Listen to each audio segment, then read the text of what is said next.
Hey there, you YouTubers. This is Dustin, and this is Cody.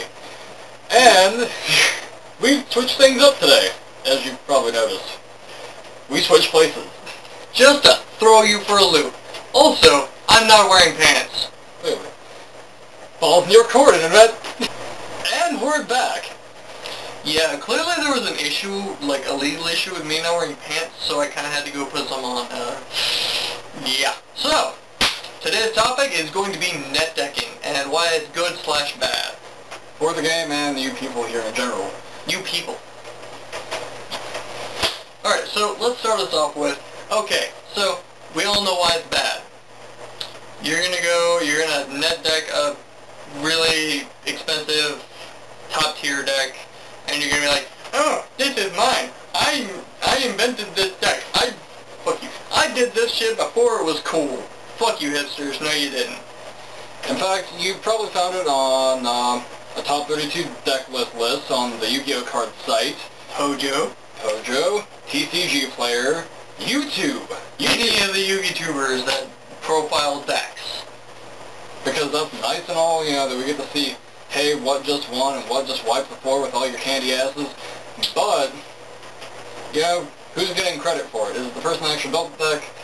Or is it the person who's, you know, taking the idea, giving no credit to the person who did it, and then going on and winning more? I bet none of you can tell me, without internet assistance, who pioneered Frognarks. Who did it? As a matter of fact, if you can tell me, leave in the comment section below, because even I don't know. Because we would love to hear this. Anyway, on with the video. I think that net decking is a good thing, as in, it lays the groundwork for future decks, and it helps new players figure out how decks function, how certain cards work together mechanically, even though most of the new ones, like, I don't know. Let's see. Fire Fist. There's one way to build that deck. Okay, never mind. Sorry, this isn't Vanguard. But, you know, Mermail, Deep Sea Diva. Play a Deep Sea Diva. Search deck. Play other card from Deep Sea Diva. Cool! Yeah, you kind of plus off that, and it's kind of a dirt moment. You know, it automatically does the work for you. The game has gotten really simple. Yeah. Now, I net deck. Okay? I'm a straight up tell you, I net deck some, okay? But, this is where it separates people like me from people like, I don't want to say you because I don't know all of you. Yes, I'll get to know you. But, the thing is, I find the skeleton. What is the base of the deck? And then from there, I build on it myself. Like, I'll find, okay, these are some neat combos, but I think I know some stuff that could also work in this deck. You know, I'll toss it in, make it, you know, my own little flavor. You know, bam, a little bit of seasoning. Make it spicy. And then, you know, he playtests it repeatedly against me until I'm so bored of the damn deck that I tell him to go to DevPro. And he takes it from there, and then he sits there for hours. And we figure out, you know, even against bad players, what works, what doesn't, are the techs, you know, handling how he wanted them to, or are they just, you know, making it more inconsistent, you know, what's going on here, what's the deal? And then we go back to the drawing board if it doesn't work. If not, can carry on, why not? And we make more tweaks to, you know, fine-tune it a little bit more. And me, I'll admit it, you know, whenever I first got in, I net decked Richard Clark out the ass. Oh yeah. Dude was a big hero to me, and I liked everything he did, and Blue Star 899. Those two were my biggest two influences starting the game. Two? And Amanda LaPalme, top 3, sorry. Can't forget DDG. Table split. Anyway, but yeah, I learned a lot by watching the duel videos, and, you know, seeing a list is one thing, but learning to play a deck is an entire different thing. I mean, you can have all the cards and not know all the little idiosyncrasies that makes the deck work so well together. Yeah. Like the first time I picked up Injectors, I thought I could figure it out. Like right off the bat, I missed so many combos it wasn't even funny. But like, you know, I've had people pick up my deck and they're like, how do you do what you do? You have to take time to study the deck. It doesn't take, pick it up, look at it, know it. You gotta play it, do it, over and over and over. And netdecking, that lays the groundwork for you to be able to do that. It's a tool to help you get started. It's not, you know, okay, well, I'm just gonna netdeck and leave it as is, because people are different. People are gonna play their deck differently. Like, any of you know who know biology know the brain is different for everybody. Your thought patterns are different from anybody else. And it's those same thought patterns that will lead you to do different things when you're playing. You know, one person may go for one play, while another person may go for a slightly different play with the same cards. Now, the way this goes into netdecking is, if you're not thinking the same way as the person who made the deck, then you're not going to do all the things that they would naturally do that make that deck work for them. See where I'm coming from, people? And to go on with this, you know, though we live in an internet age of smartphones and dumb people, yeah, it's kind of become a McDonald's of sorts. You order what's on the menu, you build the deck, and then you say, herder, I'm gonna win. And that's not how that works. And our brains are becoming fat. Learn to use it. Exercise your brain. The more you know.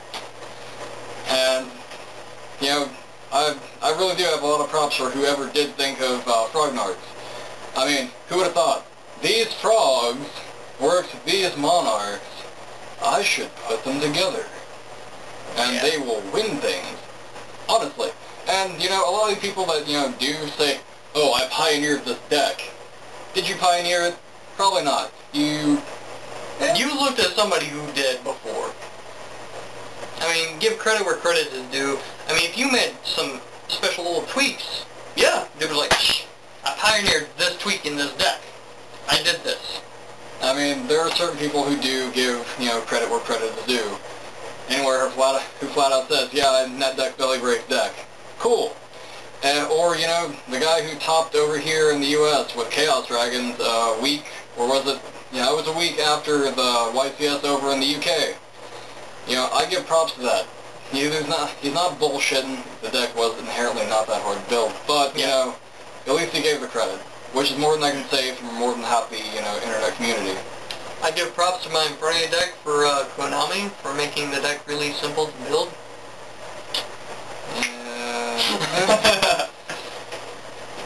But as far as being, you know, a good thing, banlists do happen. Decks get hit a lot, every 6 months to be exact. And, you know, some of us get unhit. Or, you know, a deck just plain goes out of style. Now that these elemental dragon fuckers are running around. Oh, Jesus Christ. We're having a lot of things go, like, down the drain. Mermails probably won't see as much play. And show me a player who is going to run, Chaos Dragons. Show me a player who's going to play Black Wings. Yeah, show me a player who's playing Black Wings. I will hug that motherfucker. I'll hug him and then ask him... Full frontal hug. And then ask him what the deck build is, because we like Black Wings here. We love Black Wings. I'm just saying, I beat 6 Sams at their peak with Black Wings. That was some funny shit. That was pretty funny, and, you know, the crowd kind of... Woo! Yeah. We like reactions like that. When we duel, it's sport. Maybe not a sport, we don't get paid enough. Yeah. But it is a lot of fun, and a lot of people forget that, and to them, you know, all it is, I want to win. And inherently, that's where the netdecking comes from. If nobody really cared about winning, there would be so many more stupid decks flying around, and it would be so much more entertaining. I mean, can you imagine what might top if, you know, no one looked around? I'm not saying they'd be great decks at all. I mean, I've seen some really crazy ideas from people who just live around here. Oh, God, yes. But then again, I've seen some really crazy decks that did work. I mean, Worms. Formula Frognards. Formula Frognards. Before it was cool. Froggy Heroes. Froggy Heroes. Mermail Heroes. Yeah, but that was kind of done beforehand. A little. Tool. We had the idea. Tool Time Night. Tool Time Night.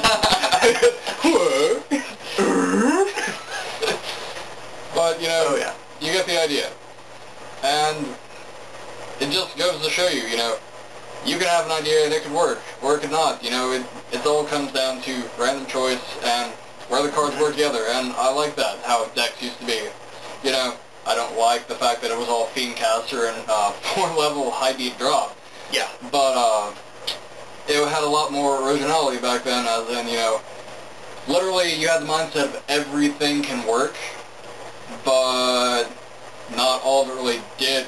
It meshed to an extent. Now the mindset is, only these cards, these select few work together, and I'm going to put them in a pile, and this is all I get. I don't look at anything else as to what could work or what could not. Yeah. And you kind of just forget. We have thousands of cards to work with, and even I pick up, you know, cards like commons and stuff and go, oh, that does that? That's pretty cool. That's pretty cool. For real. What can that do in this deck, you know? Yeah, a huge revolution is over. Bye-bye, Garunix. Bye-bye, Garunix. Bye-bye, you know, a lot of shit. And the most impressive thing is Garunix because he keeps coming back. Siege Revolution banishes that shit. Oh, yeah. And not to mention, it can't be negated by, you know, warning, because that's a thing. Still, it may be a 1, but it's a thing. It is a thing. So either the opponent had the judgment, or they just choose not to activate it, or don't have it, you know? Yeah. Now, I'm going to go out on a limb here and say, start using your brain, people. Throw random deck ideas around. I mean,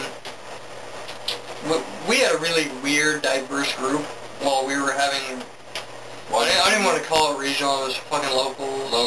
But Horrible locals, but it felt so good. yeah, I mean, if we could just sit here and name all the decks that nobody net decked here, they just built, and then they played. And it was fun because things could actually work when you use your brain and you sit down and you think about things. Like, me and him, we sat down, we built Quick Draw E-Heroes. I had that deck for a total of, what, 2 weeks? 2 weeks. Before it got hit by the banhammer. And that's not to say, you know, we were an isolated group and didn't know what the current meta was. I mean, yeah, we knew. We studied, you know, we looked at what was topping and everything. It was just, it wasn't a, I want to build that. It was, I want to make my deck be able to go toe-to-toe with that and kick that deck's teeth in. Curb stomp that shit. Like a true gangster. So it became, you know, what do I side? How do I make this deck be able to compete? Can I make the opponent go down to my grind game level? Or do I just have to speed things up? How do I speed things up? Or do both. Or do both. I mean, there are endless possibilities and no one's really capitalizing on that. So in short, net deck to an extent. Don't expect it to be a bottle feed society for Yu-Gi-Oh! Okay? I don't want to have to fucking look around and see 30 players playing the same fucking deck when I go to a fucking locals. I want to see everybody running something totally different. And you know what? I want to see it work. I want to see you make it work. And I want to see people start having fun in this game again. Yeah. Our crowd actually made things, you know, interesting. People were happy to come to the game shop. And it wasn't because, you know, they were trolling with something stupid like self-destruct. Yeah, fuck that. No, it was because we took the game as an entertainment sport. You know? I mean, this asshole, first time I went Trish Loop with my Infernities, he rolled around on the floor like a retard, screaming, Trish Loop! That was after I'd run around the entire cafeteria we were in, and just... Man, I Homer Simpson my way on that floor. Yeah, he did. But that was like some kind of excitement, and it just drew people in. Like, we went from just me and him to what? 24 people on any given night. Yeah. I mean, we could film one person, other than us, and tell them we were coming to town, and we all wanted to hang. And it would be, hey, I'll see you at the shop in 5 minutes. Literally, the 5 minutes later we would get there, everyone would be there. And not because someone was they were already there. Yeah. Yeah, granted, 3-4 people were probably already there. But the rest of them, boom, clock. Yeah, because it was a fun environment. And people who take this winning shit so seriously that they just copy-paste deck lists, and if they don't win, they get pissed. And then they throw it away. And then they throw it away. Those kind of people piss me off to no fucking end. This is a game. treat it like fun. Yeah. Have a blast with it. I mean, that's really all the company wants, besides money. Yeah. They want the money first and foremost, fun maybe a close second. I'm not sure yet. But we'll get back to you on that. And I get the fucking CD, and I'm ripping and tearing, I get the little flake that looks like Florida. You are not Corey Taylor, man. Do my neck. Let me get 4 axes. Anyway, I suppose that is our way of saying this video's over. We're kind of like going on a clusterfuck rant. We are. So, we might love you, might not, but we probably are starting to. Yeah, maybe a little bit. Maybe you should give us more likes.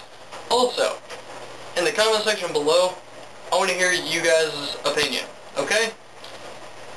You know, any kind of videos that you want to see, you want to hear stories from our locals or us going to regionals, because those are hilarious.